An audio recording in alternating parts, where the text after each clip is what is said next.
Halo listeners, welcome to Foreign Policy Corner brought to you by FPCI Chapter BINUS. Podcast ini akan membahas topik-topik seputar hubungan internasional yang pastinya menarik nih. Tak kenal maka tak sayang, sudah kenal belum tentu sayang. Perkenalkan, nama saya Arfa Raffi Asyafandra. Saya Dixon Novenus. Dan saya Brian. Di episode ketiga kali ini, Foreign Policy Corner akan bawain topik yang keren banget tentang peran Indonesia dalam menangani vaksin nasionalisme selama masa pandemi ini. Iya, bener banget nih. Topik yang bakal kita bawain hari ini bakal menarik banget. Karena topik kali ini berkaitan dengan upaya Indonesia di mata dunia. Pasti kalian penasaran banget kan?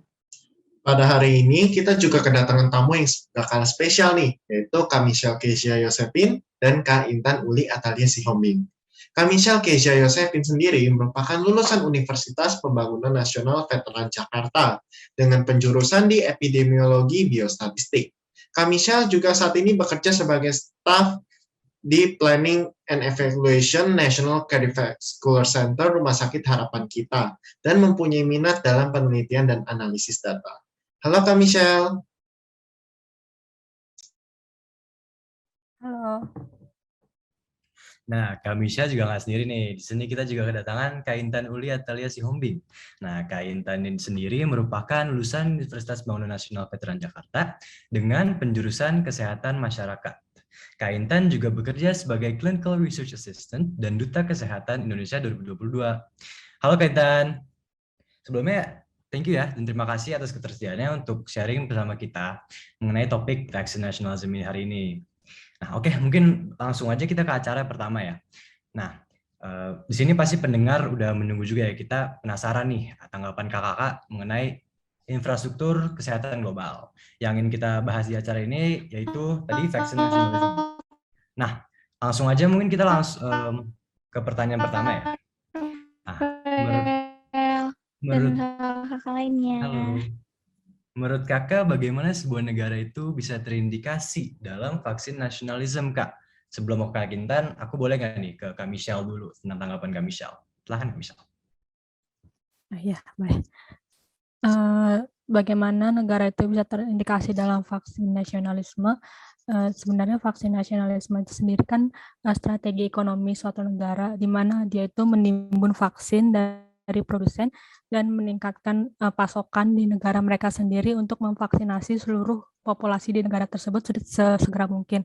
Nah, contoh dari vaksin nasionalisme ini yaitu Kepala Eksekutif Serum Institute of India itu sebagai lembaga penelitian vaksin dunia terbesar itu mengatakan bahwa sebagian besar vaksinnya itu harus dikirim ke negara India sebelum dikirim ke luar negeri.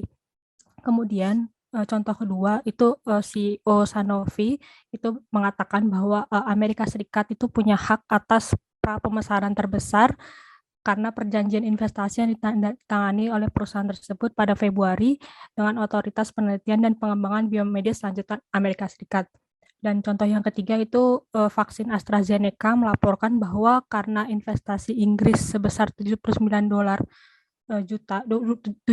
juta dolar sehingga 30 juta vaksin dosis pertama yang dikembangkan bersama Universitas Oxford itu akan dialokasikan kepada negara tersebut, dan kemudian pada 21 Mei Amerika Serikat ini menjanjikan sebanyak 1,2 miliar dolar kepada perusahaan untuk mendapatkan setidaknya 300 juta dosis dengan yang pertama dikirimkan paling cepat bulan Oktober.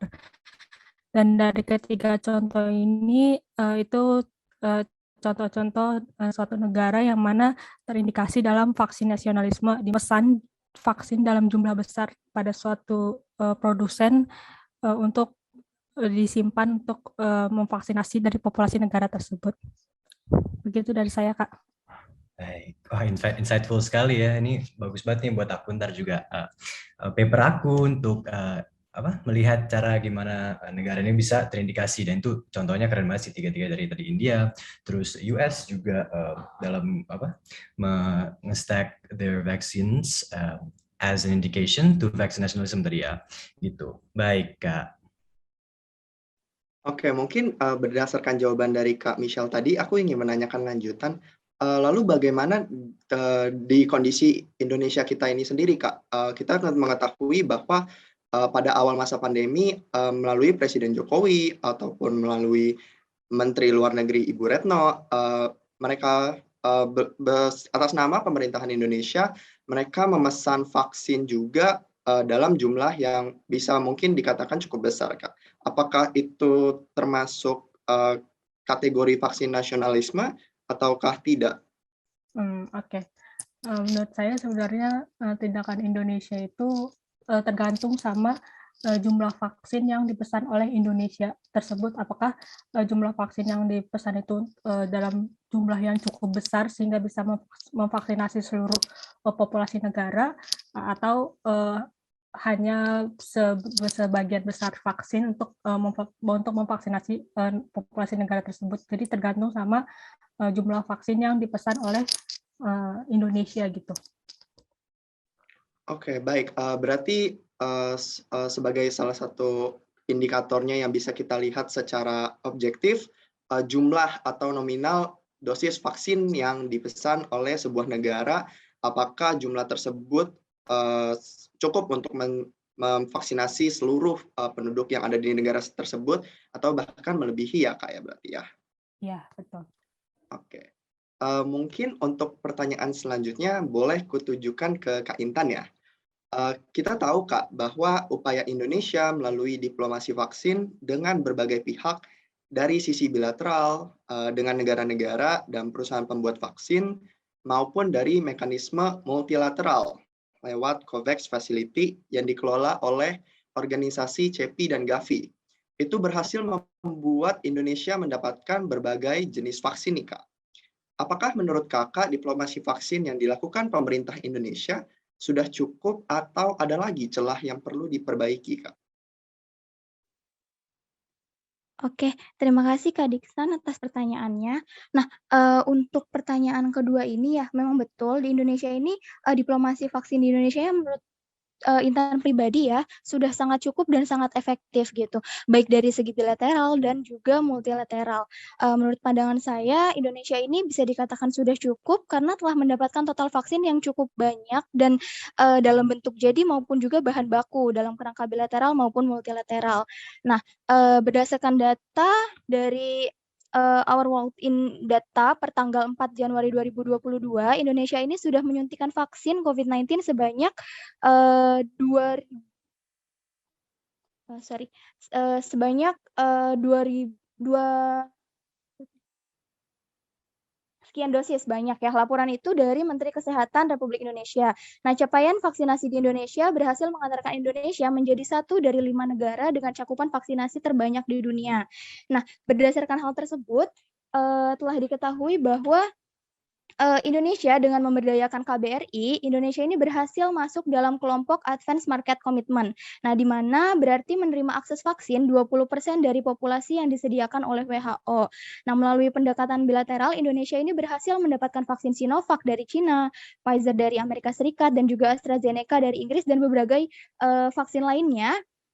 Sehingga cakupan vaksinasi di Indonesia sudah dikatakan cukup baik gitu. Nah, melalui pendekatan multilateral, Indonesia ini sebagai ketua dari Global Health and Foreign Policy Initiative ini sangat mendukung nih upaya global untuk mengatasi dampak pandemi COVID-19 dan juga kaitannya dengan pertanyaan pertama tadi ya terkait vaksin nasionalisme gitu yang tidak meratanya gitu di negara-negara lain yang tidak mendapatkan akses vaksin gitu. Indonesia ini inisiasi sebuah resolusi kepada Majelis Umum PBB. Nah, di mana gerakan ini diharapkan bisa memeratakan gitu akses vaksin di negara-negara lain, termasuk juga dengan gerakan COVAX ya, upaya global di mana Indonesia mendapatkan banyak sekali kiriman vaksin gitu, sehingga untuk saat ini Indonesia untuk dosis satunya sudah mencapai 94,76%, dosis 2-nya sudah mencapai 77,39% gitu. Jadi dianggap sudah baik untuk diplomasi vaksinasi di Indonesia. Seperti itu, Kak.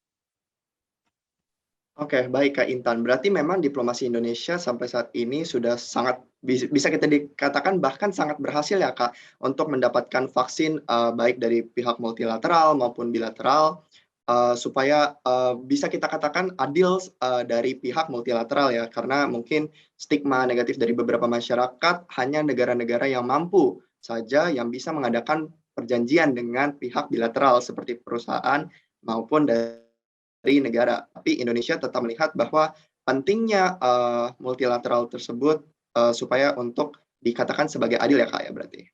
Iya betul Kak, jadi, stigma di masyarakat mengenai bahwa hanya negara-negara maju saja yang bisa membuat perjanjian gitu, baik bilateral maupun multilateral, kita bisa tangkas gitu dengan kenyataan bahwa Indonesia bisa gitu membuat perjanjian-perjanjian seperti itu dan menyatakan bahwa, cakupan vaksinasi di Indonesia sudah cukup baik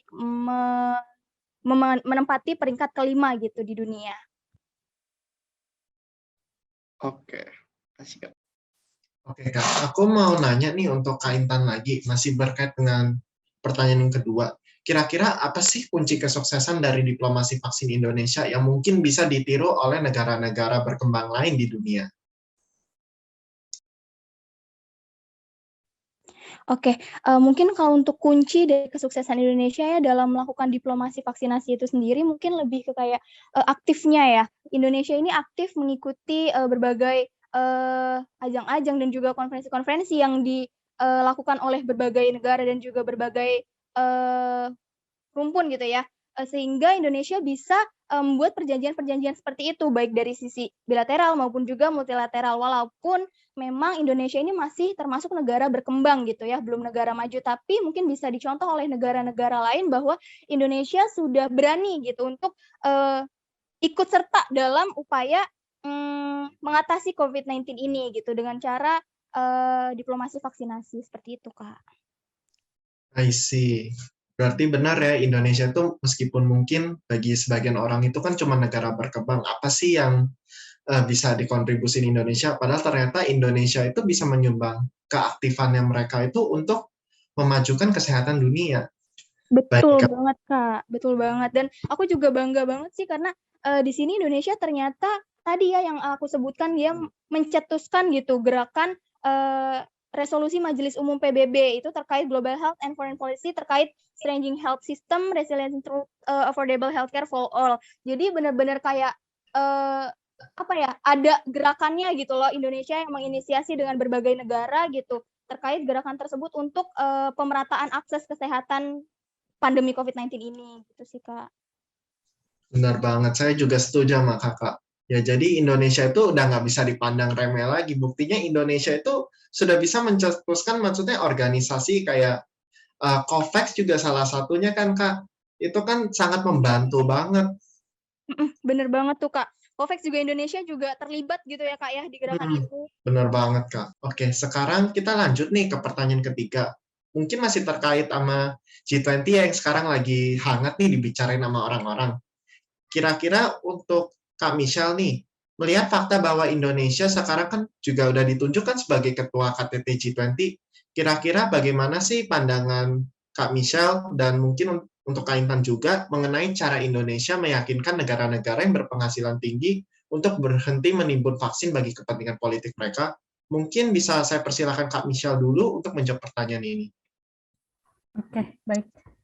Sebagai Indonesia sebagai ketua KTT Kelompok 20 atau G20 2022 itu sebenarnya bisa mengambil banyak peran ya, khususnya dalam mengatasi vaksin nasionalisme ini, di mana Indonesia itu bisa menginisiasi para pemimpin negara, khususnya negara yang termasuk dalam G20 ini supaya bisa duduk bersama gitu dalam menghasilkan strategi vaksin global untuk memastikan distribusi vaksin kepada negara-negara yang paling membutuhkan. Selain itu, di sini Indonesia bersama dengan negara-negara berpenghasilan tinggi dalam G20 ini bisa ikut serta berinvestasi gitu dalam pengembangan vaksin COVID-19. Karena kan seperti yang kita ketahui bahwa nasionalisme vaksin ini terjadi karena stok vaksin yang terbatas atau bisa dibilang senjata gitu, senjatanya terbatas untuk memerangi COVID-19 atau memerangi musuh gitu, sehingga banyak negara yang berlomba-lomba buat mengamankan pasokan senjata tersebut, sehingga di sini mungkin Indonesia bisa bersama dengan negara-negara berpenghasilan tinggi dalam G20 bisa ikut gitu menyumbangkan untuk berinvestasi dalam pengembangan vaksin COVID-19. Seperti itu, Pak. Baik, Kak. Berarti kurang lebih itu Indonesia itu harus bisa mempertemukan banyak negara besar ini ya untuk bisa duduk bersama. Apalagi kalau kita melihat dari data, mayoritas dari negara-negara yang menimbun vaksin ini juga negara-negara anggota G20 juga, bukan, Kak? Iya, betul. Karena kan negara-negara anggota G20 ini kan negara-negara berpenghasilan besar ya. Jadi ya mereka pasti memiliki peluang yang lebih tinggi untuk membeli vaksin-vaksin tersebut atau untuk menimbun vaksin tersebut. Gitu. Benar. Kalau misalnya untuk Kak Intan nih, apakah ada pendapat lain yang ingin disampaikan, Kak? Oke, terima kasih Kak. Aku sependapat sih sama Kak Michelle gitu, yang tadi ya, upayanya tuh bener banget kayak gitu, dengan duduk bersama, terus dibicarakan oleh petinggi-petinggi negara-negara berpenghasilan tinggi, atau bisa juga dengan kita melibatkan fungsi parlemen gitu ya. Jadi di sini kita bisa mengupayakan ketersediaan vaksin COVID-19 untuk semua negara itu nggak hanya dikuasai oleh negara-negara maju dengan cara DPR ya bisa melakukan diplomasi parlemen gitu untuk membantu pemerintah mendapatkan vaksin melalui berbagai forum keparlemenan internasional gitu.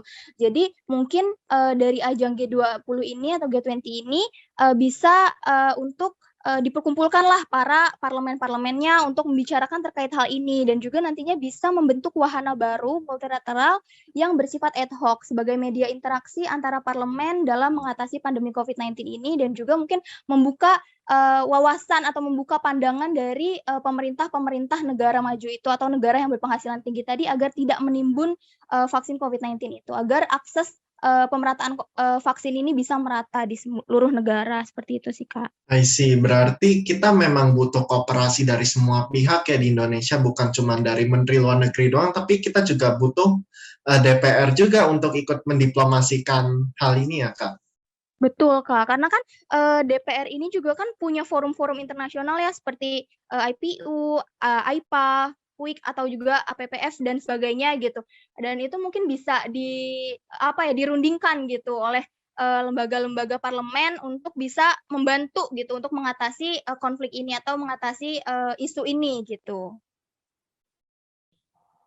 Oke, wah keren banget sih perbincangannya Brian sama Kak Intan, Kak Michelle juga nih tentang vaksin diplomacy sama vaksin ini ya. Nah mungkin aku agak moving on nih ke program vaksin saya sendiri ya. Kita fokus kepada mostly booster. Nah seperti yang kita ketahui nih Kak, dosis vaksin booster itu kan udah dianjurkan untuk publik ya. Nah menurut Kak, ini aku langsung tanya ke Kak Michelle, menurut Kak Michelle apakah program booster itu benar dibutuhkan gitu? Butuhkan, tapi meskipun banyak yang belum mendapatkan dosis pertama ataupun dosis kedua gitu Kak. Gimana nih tanggapan Kak Michelle tentang even though sudah keluar tuh boosternya, walaupun vaksin pertama, dosis pertama dan vaksin kedua tuh belum semuanya rata gitu Kak untuk booster. Gitu Kak Michelle, silakan. Oke. Menurut saya sendiri itu program vaksin booster itu masih terus tetap diperlukan ya. Terutama di tengah kemunculan varian-varian COVID-19 ini, termasuk juga yang kemarin varian Omicron, di mana karena berdasarkan penelitian yang ada, efektivitas dari vaksin COVID-19 ini bakal mengalami penurunan aktivitas sebesar 8% dalam 6 bulan terakhir pada seluruh kelompok umur. Jadi dibutuhkan adanya program vaksin booster untuk kembali meningkatkan kekebalan tubuh masyarakat. Gitu. Jadi program vaksin booster ini tetap diperlukan. Baik Kak, wah ini emang sih Kak, dan aku sendiri sih kemarin juga kena ya Kak Omicron dan itu nggak ini, jadi booster itu sangat efektif dan menurut aku juga harus ditekankan lagi vaksin booster ini gitu. Oke. Mungkin untuk berkaitan dengan jawaban Kak Michelle tadi, bahwa vaksin booster ini masih tetap diperlukan untuk dilanjutkan untuk di program bagi masyarakat-masyarakat di Indonesia. Namun mungkin pertanyaan yang terlintas Kak, bagaimana cara pemerintah tetap mempertahankan ketersediaan dosis vaksin bagi penerima dosis pertama dan kedua, sedangkan jatah vaksin untuk boosternya juga masih berada dalam bisa kita katakan jenis yang sama. Bagaimana caranya mekanisme pemerintah untuk tetap memastikan ketersediaan vaksin baik dari booster maupun terhadap penerima jatah vaksin pertama dan kedua. Maaf Kak, bisa diulang lagi pertanyaannya? Oh iya, baik. Jadi menurut Kakak, tadi Kak Michelle sendiri berkata bahwa program booster masih tetap perlu dilanjutkan, tapi beberapa masyarakat, mungkin saya sendiri sebagai orang awam, mempertanyakan, dengan jatah vaksin yang ada, apakah jatah vaksin tersebut memang terbagi menjadi vaksin penerima dosis pertama dan kedua dan booster?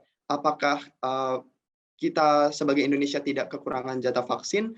Lalu bagaimana caranya mekanisme pemerintah bisa tetap mempertahankan ketersediaan jenis vaksin terhadap penerima dosis pertama dan kedua meskipun sudah ada program vaksin booster tersebut? Baik, cara pemerintah mempertahankan ketersediaan vaksin dosis pertama dan dosis kedua, begitu ya Kak?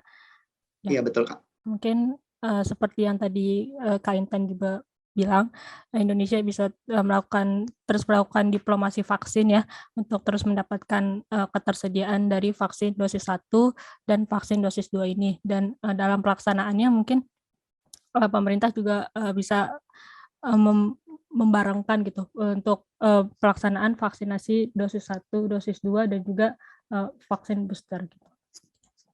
Begitu Kak. Oke, baik. Mungkin dari Kak Intan sendiri ingin menambahkan? Oke, baik Kak, aku ingin benar sih setuju sama yang dikatakan oleh Kak Michelle gitu, dan di sini juga telah ditekankan ya oleh Menteri Kesehatan kita Pak Budi Gunadi Sadikin bahwa ketersediaan vaksin kita ini saat ini mencapai 70% dari keseluruhan populasi, dan memang ketersediaannya ini cukup gitu. Di per 17 Januari 2022 kesediaan vaksin ini di angka 457.490.580 dosis, dan dosis-dosis tersebut diperkirakan cukup untuk memenuhi penyuntikan dosis 1 dan 2 yang masih kurang ya. Dosis 1 itu kira-kira masih kurang 7% lagi, dan untuk dosis 2 itu masih kurang 23% lagi, dan sisanya untuk booster, dan diperkirakan itu cukup. Dan jika memang untuk boosternya terdapat kekurangan gitu, benar kata Kak Michelle tadi, kita bisa melakukan diplomasi vaksinasi tadi gitu, dan Indonesia pasti akan ada rencana untuk membeli kembali vaksin Sinovac untuk booster, seperti itu sih Kak. Dan juga untuk booster kan dosisnya nggak full ya, nggak 1 gitu, ada yang setengah gitu, tergantung dari dosis 1 dan 2-nya apa gitu. Jadi setelah disiasati oleh pemerintah bahwa ketersediaan di Indonesia ini cukup untuk memvaksinasi dan juga booster masyarakat yang ada di Indonesia. Namun kendalanya itu tadi, apakah masyarakatnya ingin atau mau divaksinasi atau tidak gitu, seperti itu sih Kak. Oke, baik. Kalau misalkan untuk bisa kurangkum dan gabungkan, berarti pendapat Kak Michelle dan Kak Intan menyebutkan bahwa pemerintah Indonesia sendiri memang memiliki mekanisme dan sudah memikirkan secara matang untuk membagikan dan menyediakan jumlah nominal tertentu untuk persediaan penyuntikan dosis bagi penerima dosis pertama dan kedua. Dan mungkin bisa kita bilang bahwa itu masih menjadi prioritas untuk penyuntikan ya Kak ya. Dan tadi seperti Kakak bilang juga bahwa booster sendiri masih bisa untuk didapatkan melalui berbagai vaksin diplomasi, baik dari negara lain mungkin atau pembuat vaksin lain. Baik, sekarang kita akan beralih ke pertanyaan selanjutnya nih Kak. Kebetulan kan tadi di pertanyaan awal kan sempat dibahas kan mengenai nasionalisme vaksin. Kira-kira ini menurut pendapat Kakak sendiri, sebenarnya nasionalisme vaksin ini bisa dicegah nggak sih sebenarnya? Kalau misalnya iya, kira-kira bagaimana sih mekanisme atau alternatif yang bisa diberikan oleh produsen vaksin atau mungkin dari PBB untuk mencegah penimbunan vaksin seperti ini? Mungkin bisa mulai dari Kak Michelle dulu. Seperti yang tadi saya sudah bilang, sebenarnya nasionalisme vaksin kan terjadi karena stok vaksin yang terbatas ya buat memerangi COVID-19 ini. Jadinya negara itu berlomba-lomba buat mengamankan vaksin tersebut. Nah, jadi nasionalisme vaksin ini bisa dicegah dengan meningkatkan jumlah vaksin yang tersedia itu menjadi lebih banyak lagi gitu, sehingga jumlah vaksin yang ada itu memenuhi gitu untuk seluruh negara. Tapi hal ini tentunya tidak mudah karena mengetahui bahwa nggak semua kandidat vaksin ini bakal lulus uji kemajuan sama uji keamanan. Jadi di sini peran dari WHO melalui COVAX atau COVID-19 Vaccine Global Access itu berperan penting dalam memastikan akses yang adil dan merata untuk semua negara, itu menjadi kunci dalam penanganan pandemi global ini. Berarti bisa dikatakan itu kita harus memiliki wadah kayak COVAX di awal-awal produksi vaksin ini ya Kak. Jadinya semua dananya itu bisa ditalangin dan jadinya ya mungkin mencegah penimbunan vaksin dari masing-masing negara seperti ini ya Kak. Ya, betul Kak. Jadi COVAX bisa mengeluarkan dana untuk membantu negara-negara yang ekonominya lemah gitu supaya bisa mendapatkan supaya juga ikut bisa mendapatkan vaksin gitu. Baik Kak, untuk Kak Intan kira-kira mau menambahkan nggak Kak? Cukup kalau dari aku setuju sama pendapat dari Kak Michelle. Baik, berarti kalau misalnya saya rangkum, berarti memang sebenarnya agak sulit ya untuk mencegah nasionalisme vaksin ini karena kan ujung-ujungnya lagi tidak semua produksi vaksin ini bisa berjalan dengan lancar. Pasti ada yang gagal dan ada yang berhasil. Memang butuh semacam wadah, semacam COVAX dan harus didirikan di awal karena seperti yang kita lihat di COVID-19 ini, COVAX ini hadirnya agak terlambat ya Kak. Jadinya negara-negara itu udah terlanjur mereka mengeluarkan dana pribadi langsung ke produsen vaksin. Berarti mungkin untuk kedepannya semoga negara-negara di dunia ini udah belajar banyak ya dari pandemi COVID-19 ini. Amin. Semoga ya Kak. Amin, Kak. Oke, mungkin aku ingin melanjutkan dari pernyataan Kak Michelle dan yang disetujui juga dari Kak Intan. Aku tertarik bagaimana tadi mekanisme dari COVAX tersebut. Kakak bilang COVAX memiliki peran penting dalam bisa kita katakan sebagai menganjurkan dan pembuat kerjasama, inisiasi kerjasama sebagai bagi negara-negara untuk membantu menyediakan atau membagikan dana untuk pembuatan vaksin.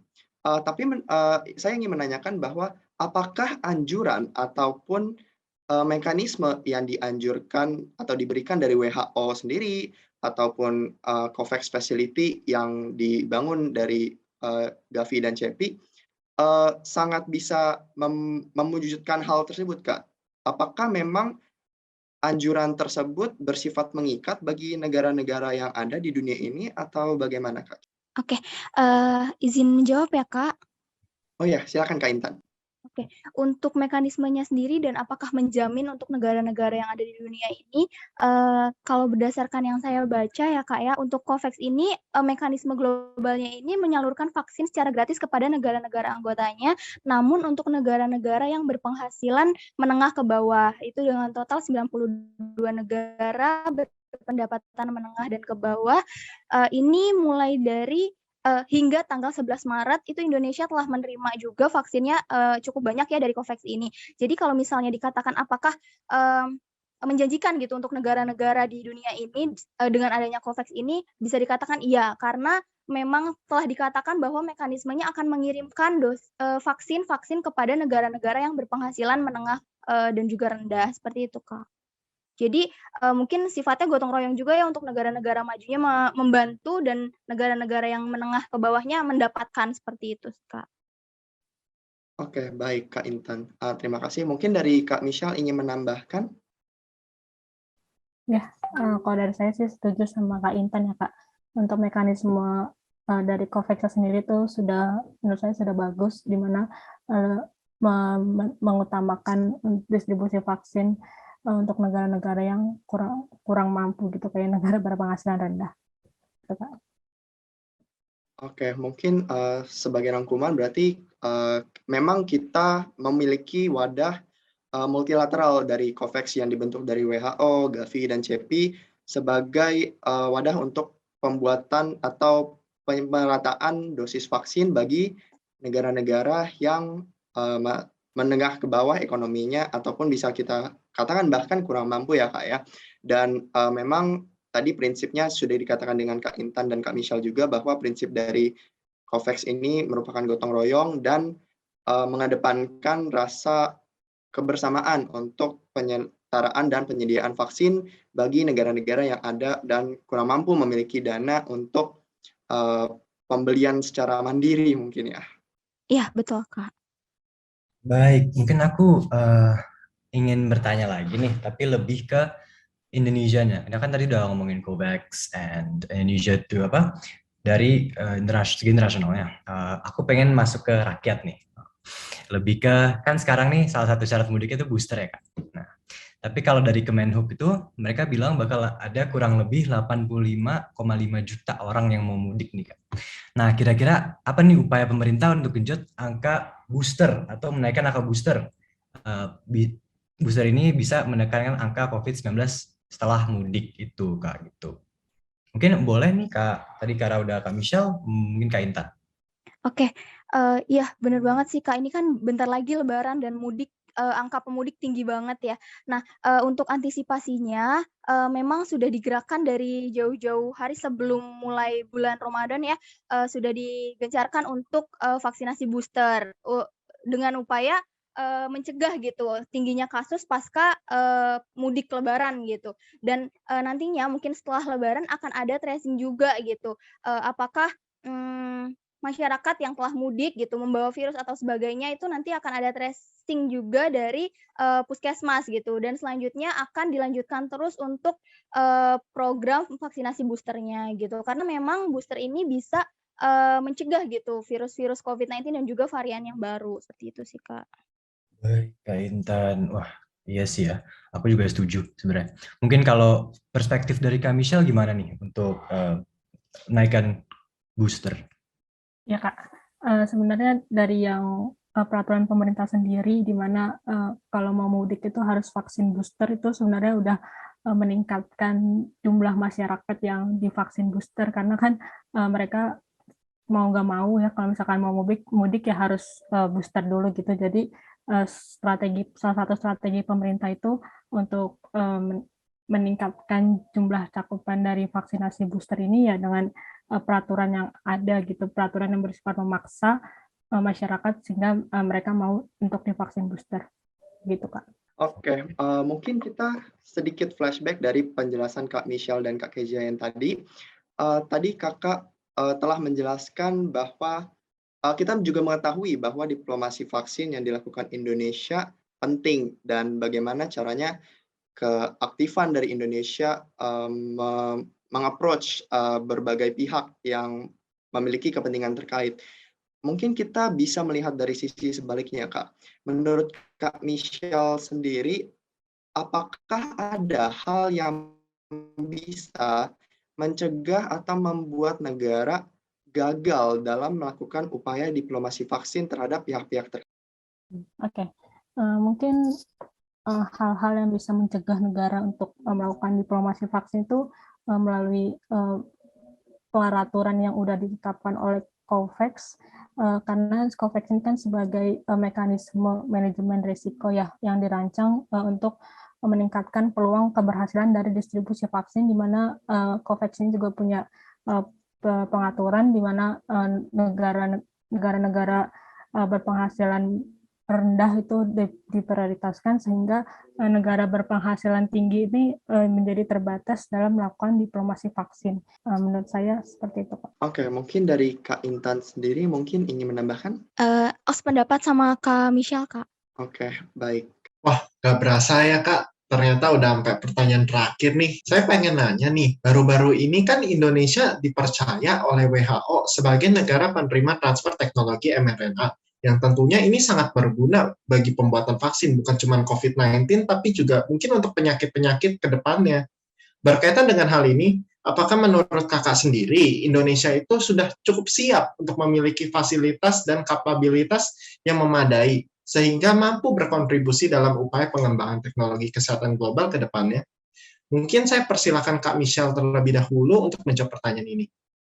Mengenai kesiapan Indonesia sendiri ya dalam pengembangan vaksin COVID-19, sebenarnya dilihat dari kondisi sekarang di mana sudah banyak vaksin-vaksin yang dikembangkan oleh Indonesia sendiri, seperti vaksin Nusantara dan lain-lain, itu menurut saya itu menunjukkan bahwa Indonesia sudah cukup siap dalam pengembangan vaksin, terutama apabila didukung dengan teknologi dari pemerintah. Seperti itu, Kak. Baik, Kak. Untuk Kak Intan, apakah mau menambahkan?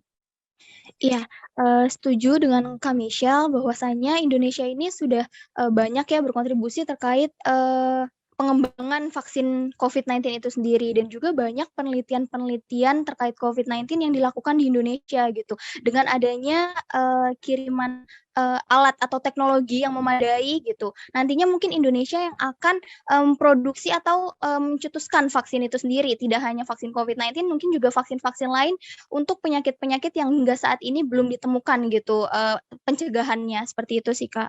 Dan dari sisi sumber daya manusia gitu ya, Indonesia ini mempunyai banyak tenaga ahli dan juga peneliti-peneliti yang mumpuni untuk melakukan penelitian untuk vaksinasi tersebut. Gitu. Baik, Kak. Semoga ke depannya dengan adanya transfer teknologi ini, Indonesia ini bisa turut berpartisipasi lebih dalam mengembangkan sistem kesehatan global yang nantinya bukan cuma COVID, tapi mungkin untuk penyakit-penyakit lainnya ke depannya. Amin. Amin. Amin. Oke. Mungkin tadi kita udah ngomongin teknikalnya dan mRNA dan transfer technology. Nah, tapi pasti kita balik lagi ke rakyat ya. Tadi aku emphasize juga. Ini gimana sih usaha pemerintah nih buat nambah minat rakyatnya untuk divaksin tuh? Karena pasti ujung-ujungnya ini lagi, Kak. Masalah dalam masyarakatnya, dalam kayak mereka tidak mau divaksin dan ini.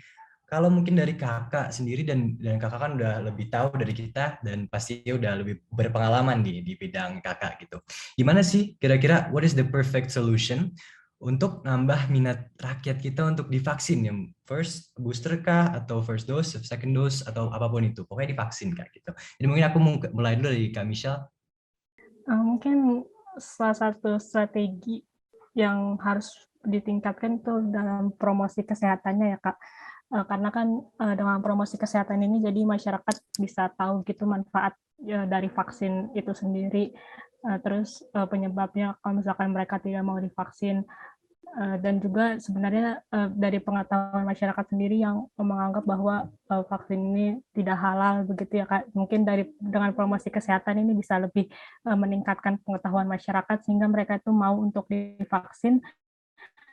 Dan mungkin yang kedua itu kalau misalkan dengan promosi kesehatan sudah diberikan tapi masyarakat masih tidak mau, ya dengan peraturan-peraturan pemerintah, ya salah satunya dengan yang tadi di mana harus mewajibkan masyarakat yang mau mudik itu harus vaksin booster begitu. Jadi masyarakat itu sebenarnya harus dipaksa sih supaya mereka mau. Ya karena benar sih Kak, karena masalahnya pasti ya gitu kan, pengetahuan SDM mereka dan kepercayaan mereka juga ya susah digoyah oleh pemerintah gitu kan. Nah mungkin benar promosi itu sangat important ya, promosi kepada masyarakat untuk persuade atau untuk invite masyarakat untuk vaksin, dan bisa dari tadi medium kita bisa pakai mudik untuk salah satu cara gitu ya. Mungkin Kak Intan ada nggak tambahan atau mungkin dari personal Kak Intan sendiri gitu, kira-kira harus apa nih pemerintah yang ya biar masyarakat ini vaksin semua gitu, karena this is the problem at the moment. Iya, benar Kak, aku setuju sama yang dikatakan oleh Kak Michelle dan Kakak juga, bahwasanya memang promosi kesehatan itu penting gitu, dan mungkin bisa ditingkatkan lagi nih penyuluhan-penyuluhan dan juga promosi kesehatan terkait pentingnya vaksinasi COVID-19 itu sendiri gitu. Dan mungkin paksaan tadi ya, unsur paksaan tadi dengan regulasi dulu di awal, nggak boleh masuk mal atau nggak boleh masuk ke tempat-tempat tertentu jika nggak punya sertifikat vaksin gitu, itu menjadi salah satu cara pemerintah untuk masyarakat untuk bisa divaksin gitu. Karena dengan persuasif dan dengan ajakan gitu, dengan peningkatan pengetahuan nggak cukup, jadi dipaksa dengan cara seperti itu gitu sih Kak, sama inti. Oke, wah sayang banget waktunya terbatas ya, padahal masih banyak yang bisa kita gali lebih dalam lagi melalui pertanyaan-pertanyaan, tapi jawaban dari Kak Michelle dan Kak Intan tersebut sekaligus mengakhiri sesi podcast kali ini. Terima kasih banyak Kak Michelle dan Kak Intan yang sudah membagikan pengetahuan kepada kita semua tentang konsep nasionalisme vaksin. Baik dari sisi pemerintahan maupun pemerintahan di dalam skala domestik maupun di internasional, maupun yang terbaru adalah program mudik ya. Semoga pemerintah dan beberapa pihak terkait semakin bisa bertahan dan semakin gencar untuk memberikan penyuluhan. Semoga pertanyaan dan jawaban-jawaban dari kakak-kakak ini bisa memperluas wawasan listener sekalian tentang diplomasi vaksin yang dilakukan negara-negara termasuk Indonesia dan konsep vaksin nasionalisme yang bisa mengganggu rantai distribusi vaksin bagi negara lain.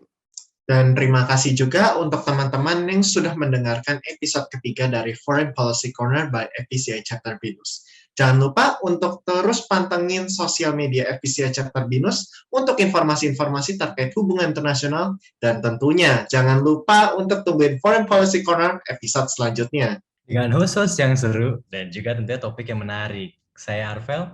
Saya Dixon. Dan saya Brian, pamit undur diri terlebih dahulu. See you!